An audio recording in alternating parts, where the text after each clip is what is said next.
Hello friends, Baltmatrix here, and today we are taking a look at Transformers Studio Series Scrapmetal.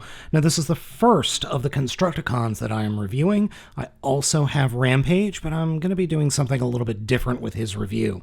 Scrapmetal transforms into an excavator, is bright yellow, kind of gunmetal silver, and black.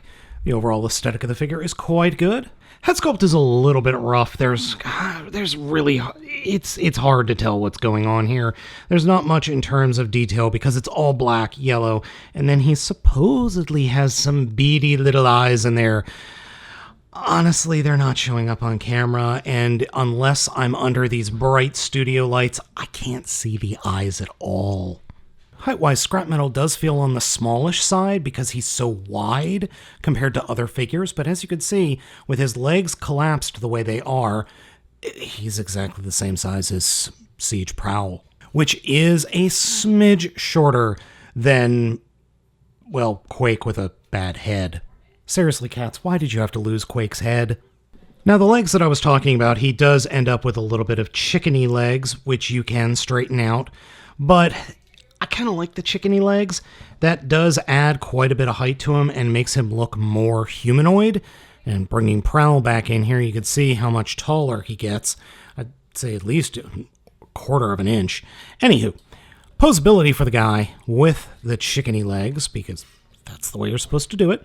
We'll start with the feet. Feet do move, part of the transformation. There are double knee articulation. There are thigh swivels, and then a ball joint in the hip for kick-up action. And the ever-important super splits. He could totally do that.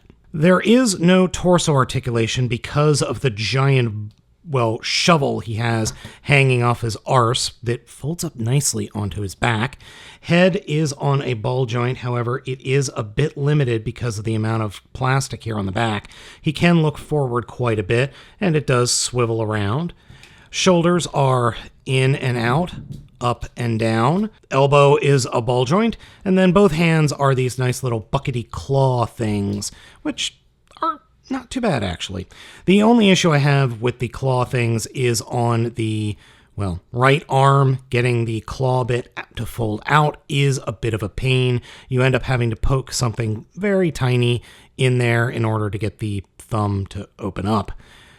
Oh well, not a big deal. Overall, robot mode is good. I like the look of it. I like the yellow. I think it works.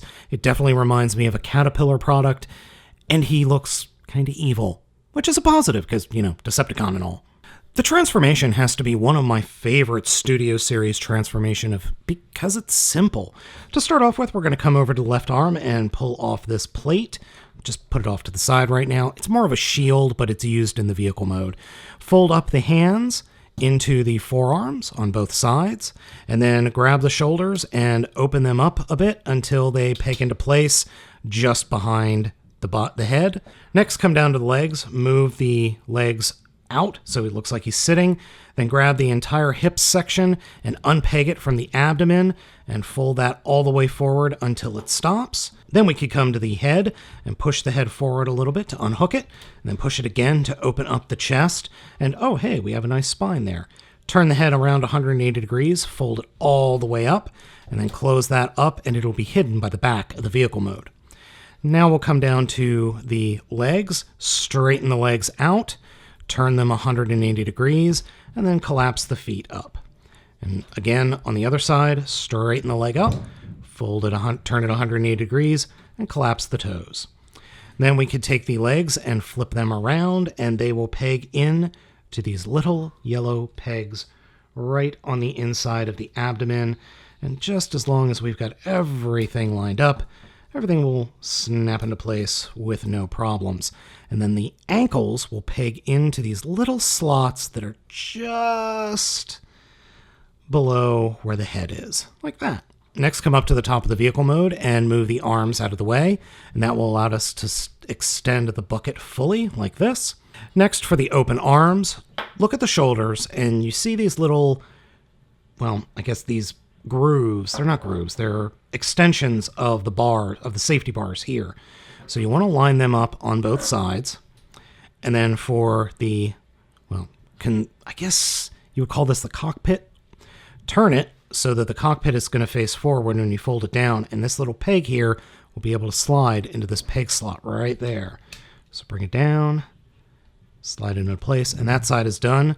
And then do that for the other side as well, except on this side, we're going to turn it so this textured piece, this nice little texture here, is pointing up. Fold it up, fold this whole section down like that, and then just kind of fix the parts that popped apart. And then remember this shield bit? This shield will peg in to these peg holes. And they're not really peg holes. They're actually holes to allow the joints not to create a vacuum when they're moving. And then we have this cute little excavator.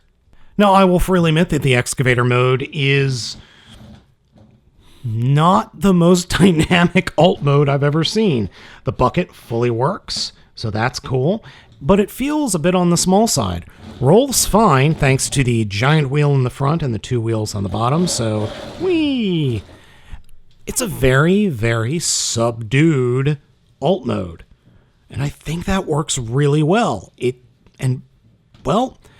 supposed to be subdued. It's a friggin' excavator, for crying out loud. So if it was a crazy excavator, it wouldn't be a robot in disguise, now would it? Now, for those of you who do not know, Hasbro is releasing all these Revenge of the Fallen Constructicons because they're releasing all of them to turn them into Devastators. So we're going to have 8 different figures that merge to form ROTF Devastator. And that includes Scrapmetal, Hightower, Scavenger, Mixmaster, Scrapper, Longhaul, Overload, and Rampage.